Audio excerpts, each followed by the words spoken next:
The news is live on Joy 99.7 FM in Accra. We are live in Kumasi on Love 99.5 FM on Facebook. We are streaming live and over 30 affiliates across Ghana's 16 regions, including Laura FM in Laura, A1 Radio Bolgatanga, Sky FM in Sunyane, and Victory FM Aplau. Go digital on Spotify and the MindJoy online app. And coming up,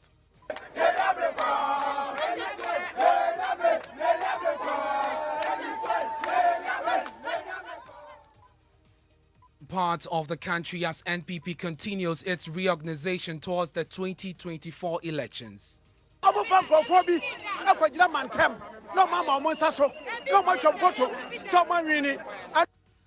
We'll take you to the lower Himandintra in the central region where party supporters are this afternoon on the street over claims of fraud by the incumbent MP and the constituency chairman. Also, teacher unions reject claims of non-payment of rent by their members as they insist they cannot be blamed for the failure of state institutions to enforce government directives. We'll hear from the leadership of the unions, which is currently in a crunch meeting with the management of the Ghana Education Service. Coming up in sports. Ghana FA National Sports Authority contacts CAF over possibility of venue change for Ghana's World Cup qualifier against Nigeria. We have details in 20 minutes. Also in this package, bloody weekend as 16 people, including 2 students of the University of Education, die from road crashes in different parts of the country as school searches for 2 more students involved in the accident. We can confirm that we lost 2 of our students through the accident. We are still unable to account for the remaining 2, and we are following events.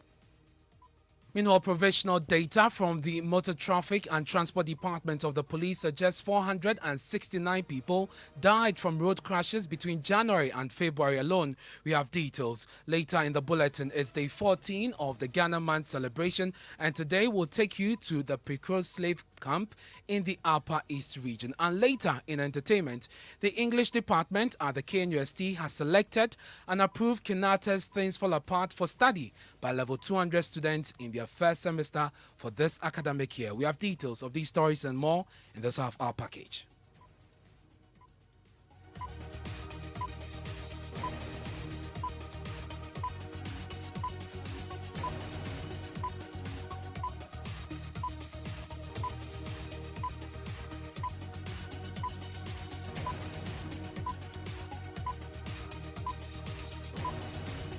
Thanks for choosing us. This is your home of independent, fearless, and credible journalism. I am Ernest, Manu.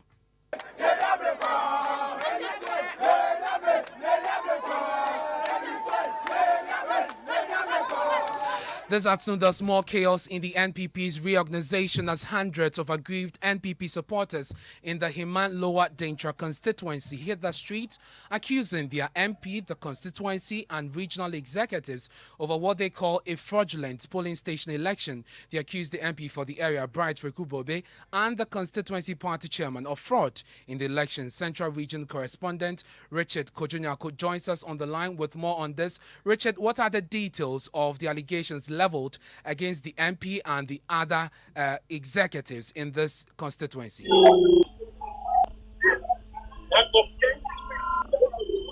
Richard, if you can hear me, bring us details on the fraud allegations leveled against the MP for the area as well as the other constituency and regional executives. Also, they said that they picked forms to contest the polling station elections, and to their dismay, the elections never were held. What they realized was that acclamations were done at 2 a.m., some at 1 a.m., with the support of the MP, the party chairman, and all of that. So they are in court. They went to the Cape Circuit Court today, seeking annulment of the elections that were done, and they chanted war songs and others. From there, they have also come to the party regional office. They've been banging the doors. They forced the door open. They number more than 1,000 here at the regional offices here. And so all that they are seeking is that the elections that were done, they need to undo them and then organize fresh elections. Have we seen or heard anything from the individuals who have been accused? Well, when we tried contacting the party chairman, we did not get through to him. I've also tried contacting the MP for the area. I've not also gone through to him. But they are here at the party regional office in their numbers, waiting for responses from the party regional executive. Richard, thank you very much for bringing us that update. Meanwhile, leadership of the party has condemned the destruction of party property and party signboards in the area. The angry youth claimed the MP for the area, Farouk Aliyu Mahama, is trying to staff the voters' register in order to get his favorite candidate elected. And this is happening in the Yendi constituency, a situation they believe undermined the electoral process for the elections of polling station executives. Listen to some of them. We were told they form a committee headed by one gentleman from Tamale representing the regional chairman of MPP, which they're supposed to hold a meeting in Yendi here, discuss among themselves and resolve on an issue which is going to be compilation of our new register. They set a meeting and concluded in the meeting that they are maintaining all police station executives who were there in the 2020 election, because of the hard work that they were able to expedite. Today, we have witnessed some social media pictures and album indicating that there are some slight or heavy changes in this our old police station executive album, which we are here to register our displeasure to the constituency executive, that we will not take it, we will fight it, we will do everything possible within our means to make sure that what we use to compile our police station register is what we are going to, but any fake register will not take it. What we realize in that register, in that so-called fake register, is that they have put family and friends, husband and wives, and people who are also there who do not vote in the various police stations that they put them as executives. This is uncalled for. We are going to resist it. Those are some aggrieved NPP members in the Yendi constituency, but the Director of Elections for the party, Evans Nimako, has described the actions of the youth as unfortunate. He's also charged the regional executives to provide or probe the disturbances and submit a report to the national leadership. Party members in Yendi constituency should exercise patience and use party arrangement to seek for information. I'm aware that at the commencement of this whole exercise, petition was submitted to the national office for procurement of forms, and that was given. And so where it is based on allegation, it really baffles my mind. I expected that the leadership of this group would take steps to reach out to the National Secretariat. They petitioned National Secretariat, they went to court, they were at court Friday in Tamale. So I'm surprised that today this is the action they will undertake. It is very unfortunate, and we will want the regional party to go into it and submit a report to the party leadership. That's Evans Nimako, his Director of Elections for the governing New Patriotic Party. In a related development, the youth wing of the Tano North constituency in the Ahafo region have vowed to resist attempts by the MP Frida Prempeh to reverse the results of the elections held there. Precious Semevo has more in the following report. According to the youth, the MP Frida Prempeh on a radio tour in Ahafo said she does not recognize the Osei-Boahin-led polling station elections, but a different committee led by one Osei-Boatin Pope, which also organized another election. She will soon submit the compiled album to the party's national headquarters. They said the MP now has a slim chance of winning another parliamentary primary when her cronies lost in the earlier election approved by the party. Gloria Kwantuma Amponsa is the spokesperson for the MPP youth wing at Tano North. All that our MP wants the whole world to hear and sympathize with her are thoughts and figments of her own imagination, and the dilemma she finds herself in is as a result of her own wicked agenda to stay in her room and build a polling station album with a constituency secretary and other cronies, as she has always done over the past decades. The majority of NPP constituents are in support of the elections conducted and are going to resist any attempt to reverse the outcome of the elections. The members further called on the National Executive Committee to be firm and resolute. If the National Executive Committee follows the lies being spread around by our MP and takes any unpopular decision based on that, then what happens in the constituency aftermath cannot be the responsibility of anyone but the National Executive Committee. Precious Semevo, Joy News, Tanoso. Away from politics, let's do some stories on education now. And unions representing teachers across the country are this afternoon rejecting claims their members residing in government bungalows in senior high schools have evaded rent payment. A finance ministry circular in May 2006 directed all occupants of government bungalows to pay 10% of their basic salary as rent. But it's emerged that over the years, this directive has not been either implemented or complied with fully. The matter is up again with regional education directors demanding full implementation of this directive, including the retrieval of arrears since 2006. My colleague Manu joins me in the studio with more on this, with some background first. Manu, so are teachers the only public sector workers affected by this rent issue? No, Ernest. Indeed, the regulation 2 of the Financial Administration Regulations 2004 states that a head of government department shall secure the due and proper collection of government revenue collectible by the department within the terms of any enactment or of institution issued or approved by the Controller and Accountant General. Also, Ministry of Finance Circular number 133385/05/06 MTR CAGD of 15th June 2006 requires that occupants of government bungalows, flats, quarters, and others are to pay 10% as basic salary per month. And this is actually supposed to be deducted at source by the Controller and Accountant General. How long has this persisted, and have there been attempts to retrieve the monies or deduct at source as indicated there? Indeed, NSR trace in the Auditor General's report dating as far back as 2010 reveals that there has been persistent revelation of yearly, inability of the Controller and Accountant General to actually deduct these monies. In 2010, there was a total of 82,838 Ghana cedis which were in arrears. In 2011, a total of 220,338.66 Ghana cedis were also in arrears. And indeed, this has been a trail all the way from 2010 up until 2019 in the Auditor General's report. Manu, thank you very much for bringing us those details. And we'll hear from the teacher unions in our subsequent bulletins. They are meeting over this and we'll bring their response to you. But let's return to the NPP and the issues surrounding their reorganization process. Let's go to Tano North and speak to the MP there, Frida Prempeh. She's been accused of interfering with the process, and the latest accusation is that she's attempting to reverse the election results there. She joins us on the line. Madam, we're grateful for your time here on the Midday News. What's your reaction to the latest accusation leveled against you? Ernest, good afternoon.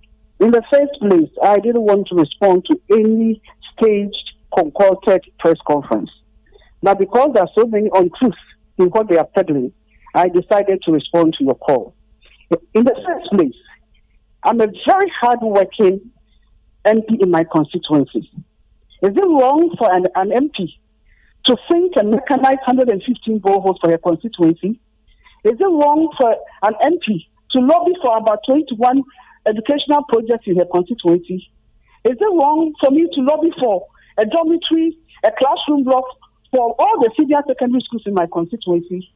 Is it wrong for me to ensure that the roads in my constituency are done? Touch Adoba should be so, Mankai Bafukro, Jam Contabreji, Blokukuwa, and all the others. What is the direct link to the ongoing reorganization process? In my constituency? Is it wrong to ensure that electricity, my people in my constituency are connected to the national grid? That today, Bafukrom, Manklanhu, Koche, Skumu, Sukumu, all of them have electricity. In the Bama zone have electricity. Madam, I'm sorry, but I don't think this is in contention as we speak. The issue has to do with your reorganization and the role you are alleged to have played in it. If you can speak to that directly, we'll be grateful. Then in my constituency, I'm not a member of the committee. So if they have anything, they should address it to the committee. To the best of my knowledge, there hasn't been any election by the committee is there. There is a 9-member committee. So if they have any grievances, they should channel it to the appropriate quarters. So your response to the allegation of attempting to reverse the election results is what? Which election are they talking about? They're talking about the polling station elections. Which one? A number of them they have detailed in the press conference. A number of which one? Organized by who?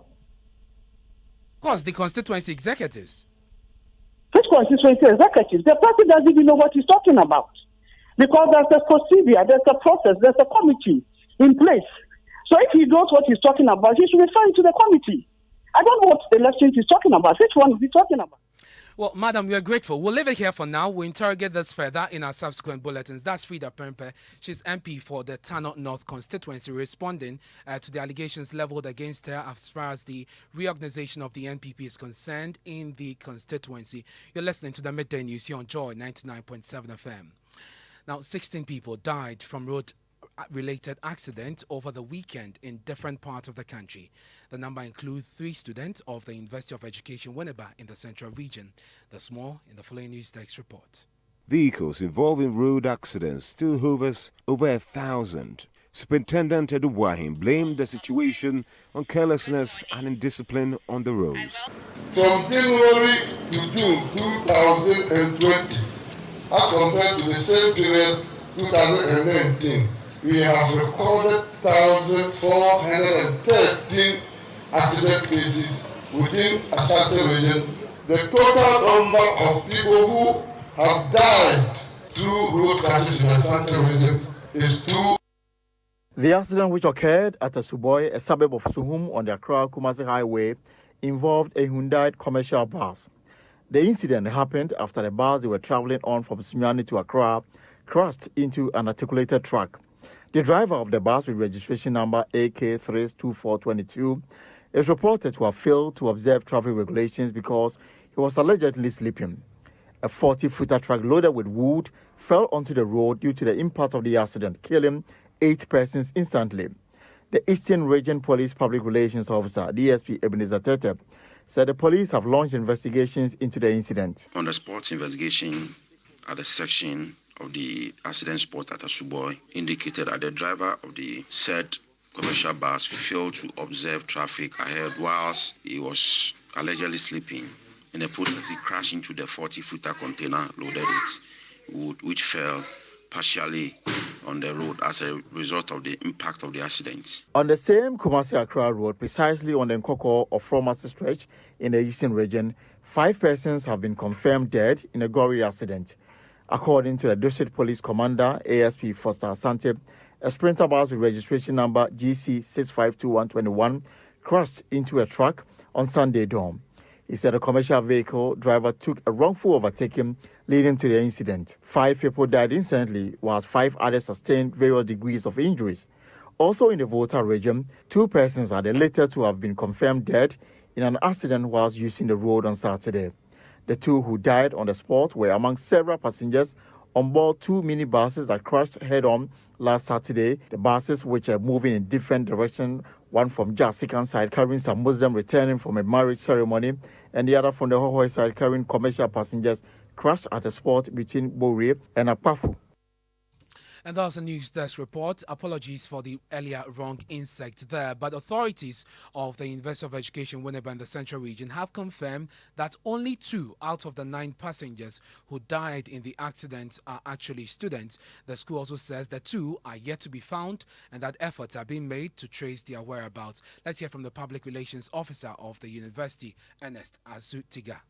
The university community is saddened by the unfortunate incident that happened yesterday dawn. We are told that a group of students who were traveling from the Sunyani area got involved in an accident and a number of lives were lost and some other people injured. But to the university, we are aware that in fact, 35 students of ours were on board that bus. We have been able to account for 31 of them who are alive. Out of the 31, 9 got injured and were admitted to the hospital. As at yesterday, 5 of them had been discharged, treated and discharged. 4 others were still on admission. Mr. Azutiga also discloses that the students were not on an official trip. They weren't on an official trip. What we gather is that as a result of the break in university activities, most of the students had gone home. Some also had gone for weekend, and because they felt that they had some numbers, they decided to organize themselves so they could get a bus that could get them to school. And so it wasn't an official trip. And that is Ernest Azutiga. He is Public Relations Officer for the University of Education, Winneba. We'll stay a while longer on road accident because provisional data from the Motor Traffic Transport Department of the police suggests that 469 people were killed between January and February in road crashes. The number is made up of 368 males and 101 females. Motorcycles and commercial vehicles killed more people under this period under review, with most accidents on the highway occurring during this weekend. So what is accounting for this? Transport consultant Cecil Gabra joins us on the line. Well, we do not have Cecil Gabra on the line as we speak. We'll bring that to you later. You're listening to the Midday News here on Joy 99.7 FM. We're taking a break. When we return, we'll bring you the latest in our Ghana Month series. We'll take you to the Upper East region and tell you about the Pickerel slave camp.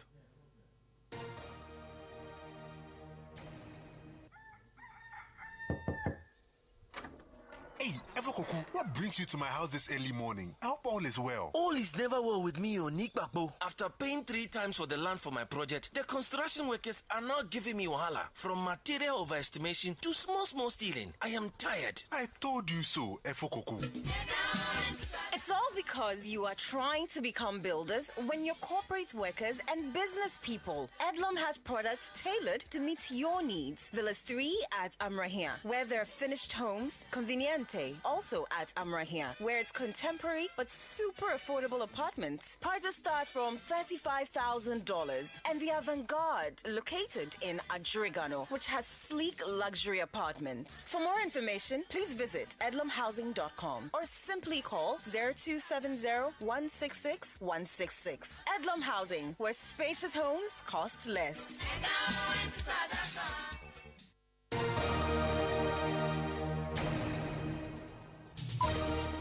Thanks for staying with us here on the Midday News on Joy 99.7 FM with me, Ernest. Time now for sports, and Muftal Nabila Abdullahi joins us with the very latest. Hello, Muftal. Hello, Ernest. Let's talk about Ghana's World Cup qualifier against Nigeria. And there's a possibility that the game could be moved to the Bawaya Sports Stadium following the decision of the Ghana Football Association and the National Sports Authority to contact CAF to inspect the facility. Love FM Steve Zando was there and comes through with this report.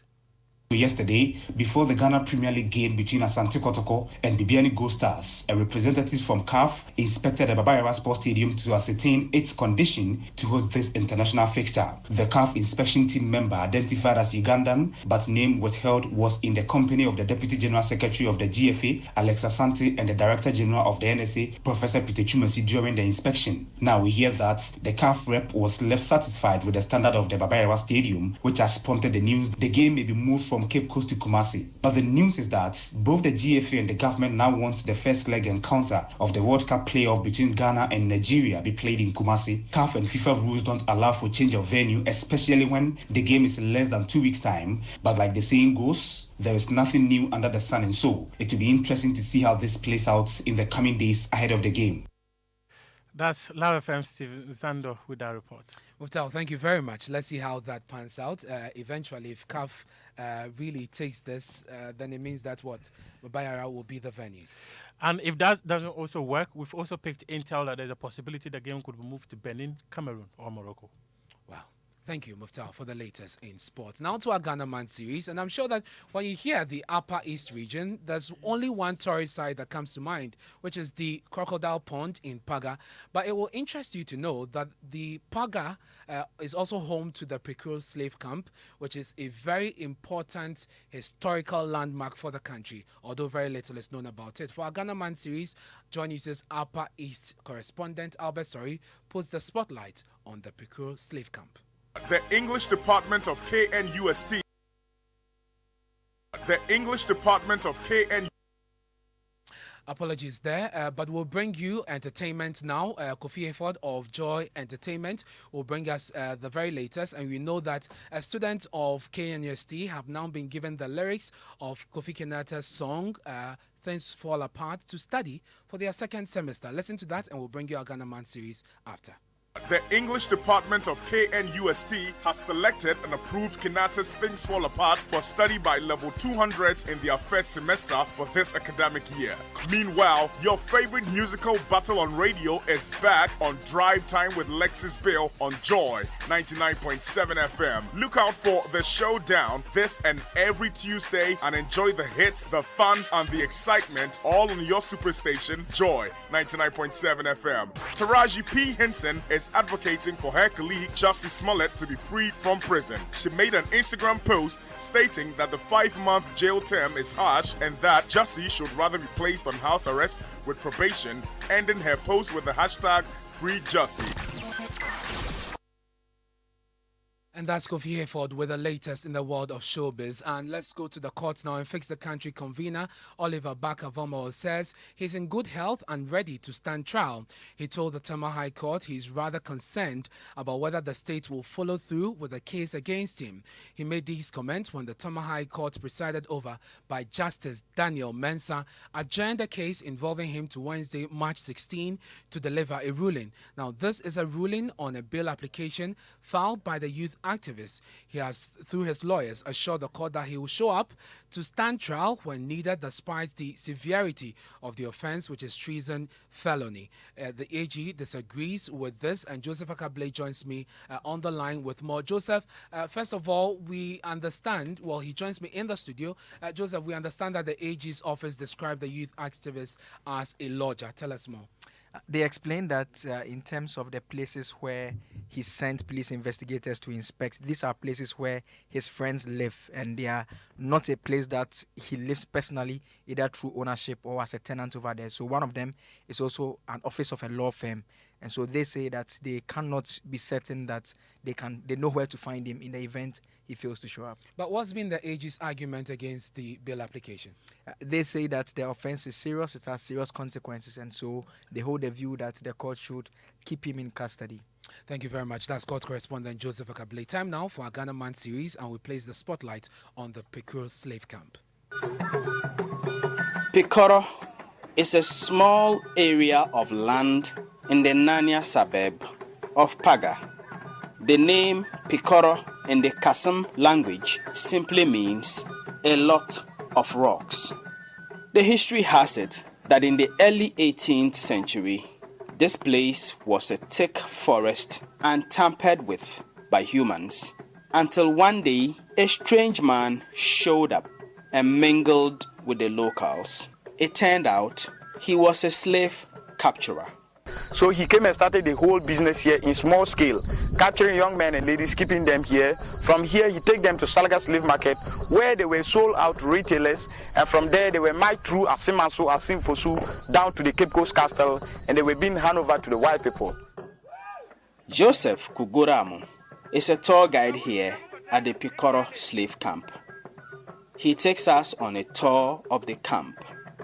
First, the slaves were often tied to these trees upon arrival here at Pikoro.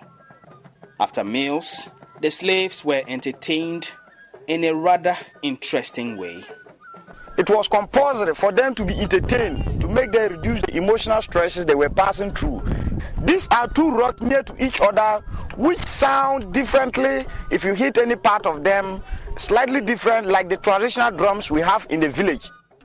These men here gave us a feel of that music.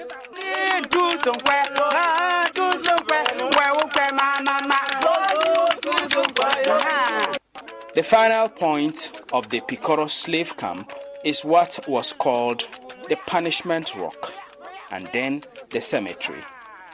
So you were told to sit on the rock with your eyes widely open, watching the sun. And the punishment starts from sunrise from the east and accompanying the sun till it set in the west. And if you try to close your eyes, you were accompanied by beatings. Many were not fortunate to survive this punishment, and those of them who were not fortunate to survive it were all laid to rest here in the cemetery. And that's Albert Stories report for our Ghana Man series. And in the Midday News here on Joy 99.7 FM, you find more stories when you log on to myjoyonline.com. I'm Ernest. Manu. Up next is Living Word with Dr. Mensa Otabil.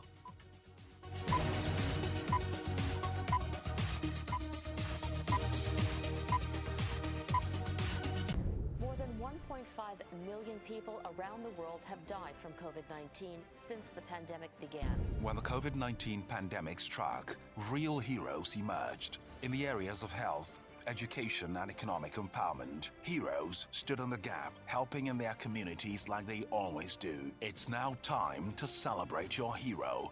It's time to name and nominate your hero to be an MTN Hero of Change. Yes, your hero nominee could win part of the prize package of 200,000 cedis. Name your hero. Help your hero to gain recognition and the resources to do more. Make your hero an MTN Hero of Change. Just fill an online nomination form at heroes.mtn.com.gh or pick up a form at any MTN service center near you. Deadline for nominations is 7th April 2022. See press on our social media pages for details or contact 054 976 7070 for further inquiries. MTN Heroes of Change. Be the change you wish to see.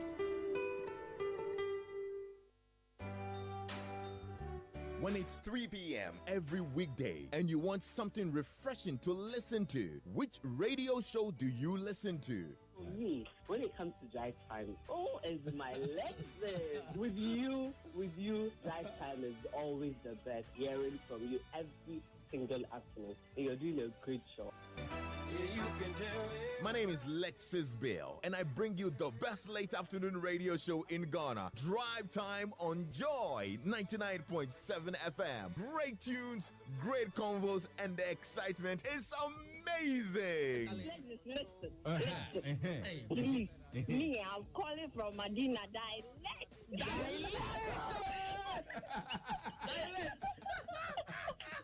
Let me see your Your nation. Your favorite personalities also get to let their hair down on Personality Profile every Thursday evening at 7 p.m. How are you? I'm fine, and you? You're looking really good, I must say. Should I call you Kwame or the unpronounceable? I like Kwame. Okay. Yes. And should I call you Efuekufu? Gloria Efuekufu. That's nice. You want to know their favorite songs? Anybody sighing? When we were in girls' school, as soon as they played,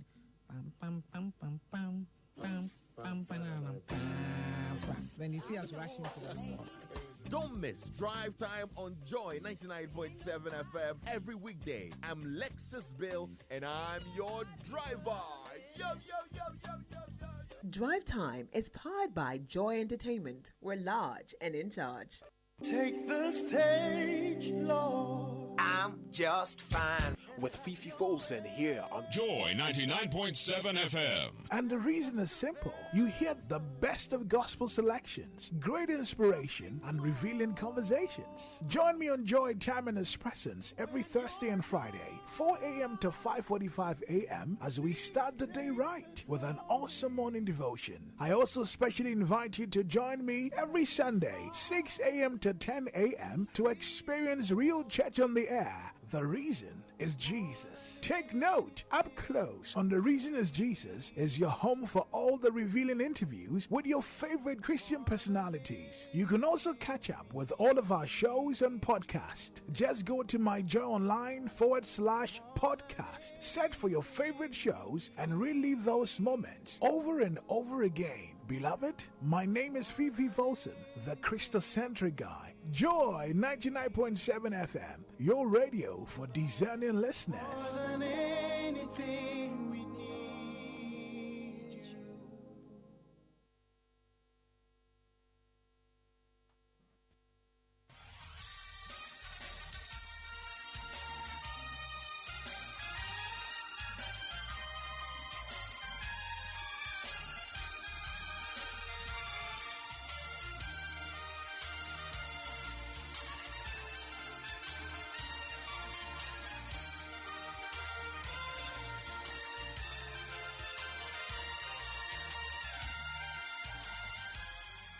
bringing hope to many around the globe, transforming lives into legacies. Living Word with Pastor Mensa Otabil.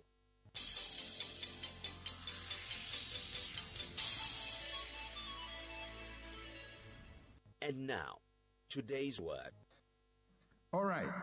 So we're talking about increasing in every area of our lives. And last week, we established that God is the God of increase. Somebody say with me, God is the God of increase. So anytime we talk about increase, God is at the center of it, or Jesus is at the center of it. We don't just increase by ourselves, by our own will, but we increase by His strength and by His power. And today I'm talking about increasing spiritually. Increasing spiritually. If we want to increase in any area of our lives, the first place we start is in our spiritual life. And last week, when I spoke about God of increase, we looked at 1 Corinthians chapter 3, and we listened to the Apostle Paul talk about he planting, Apollos watered, and he said God gave the increase. Now today what I'm going to do is to take us a little earlier before he made that statement. So we're still in 1 Corinthians chapter 3, and we will look at verses 1 to 3. 1 Corinthians chapter 3, verses 1 to 3. Now, Paul is speaking to the church in Corinth, and listen to what he says. And I, brethren, could not speak to you as to spiritual people, but as to carnal, as to babes in Christ. I fed you with milk and not with solid food, for until now you were not able to receive it. And even now you are still not able, for you are still carnal. For where there are envy and strife and divisions among you, are you not carnal and becoming like mere men? I like that last part. Are you not carnal and becoming like mere people? That phrase, mere people, means just like everybody else, like unbelievers. So Paul is writing to the church in Corinth. The church in Corinth was a church of different shades. They were very enthusiastic and zealous when it came to spiritual things. They spoke in tongues. They like to operate in the so-called spiritual gifts. But apart from that, everything was wrong with the church in Corinth. So Paul is writing to them, and he says when he was with them, when he was with the church, and Paul had stayed in the church in Corinth for 18 months. When he planted the church, he stayed in Corinth for 18 months, teaching them, exhorting them, encouraging them on the foundational doctrines of Christ. Now Paul says when he was with them, he couldn't teach them many deep things because they were carnal people and they were babies in Christ. So Paul gives us a clue as to who a carnal Christian is. So who is a carnal Christian? There are two things he says about a carnal Christian. He says, I could not speak to you as spiritual people, but as to carnal. So the carnal Christian cannot receive spiritual things. The carnal Christian cannot receive spiritual things. Now, Paul does not say that the Corinthians are not spiritual. That's not what he's saying. But he's saying that he could not speak to them as spiritual. Because this is the kind of church where people spoke in tongues very, very enthusiastically. When they went to church, people would speak in tongues for the whole service. Sometimes even the preacher will preach in tongues. And people, somebody is supposed to lead in prayer, as we do here, like we say Pastor Patrick was the one who led intercession. We say, Pastor Patrick, come and lead in prayer. In the church in Corinth, he would start speaking in tongues and we wouldn't even know the prayer topic. So these people were very enthusiastic when it came to spiritual things. But Paul says, in spite of all that show of spirituality, he couldn't speak to them as spiritual people. And that's very important, that sometimes we can appear spiritual and not be spiritual. Sometimes we can exhibit some things that seem to imply that we are spiritual people, but in reality we are not. And Paul is saying that he couldn't speak to them as spiritual people. They couldn't receive spiritual things. The second thing is that he says that in verse 2, I fed you with milk and not with solid food. So carnal people cannot receive the solid word of God. They can't receive the solid word of God. They can only receive milk. What's the difference between milk and solid food? Milk is for babies, solid food is for mature Christians. So Paul is saying, when I started teaching in Corinth, I was just giving you milk. I couldn't give you much. I couldn't give you solid food because you're not able to receive it. I wonder what Paul will say about the church in Ghana if he came to examine us, whether he'll call us spiritual or he'll also call us carnal people who cannot receive spiritual things or the solid word of God.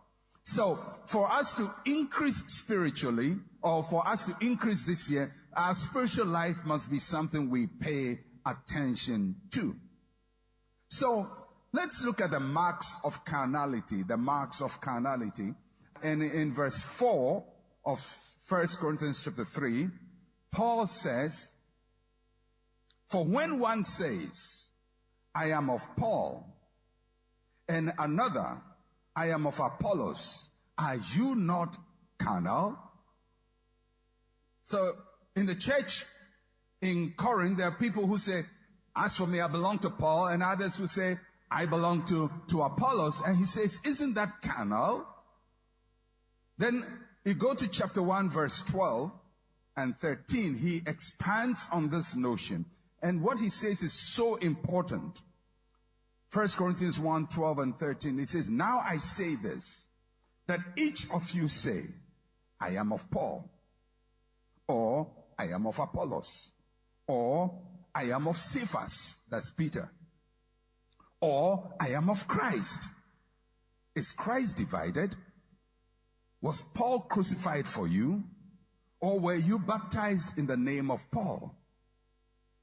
So, what is it about this church in Corinth, and what are they doing wrong that Paul calls them carnal Christians or baby Christians who cannot receive the things of the Spirit of God?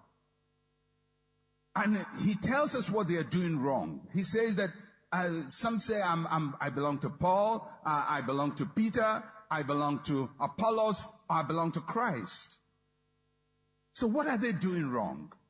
Two things they are doing wrong. First, they are making the servants of Christ equal to Christ. So, in the same breath, they are saying, I belong to Paul, I belong to Christ, I belong to Peter. So, for them, belonging to Christ and to Peter and to Paul is about the same thing. They are making the servants of Christ equal to Christ. They saw Christ the same way as they saw their pastors. That's what they were doing. They saw Christ on the same level with their pastors. They never saw belonging to Christ as more important than belonging to a so-called man or woman of God. So, in the church in Corinth, the man of God was equal to God.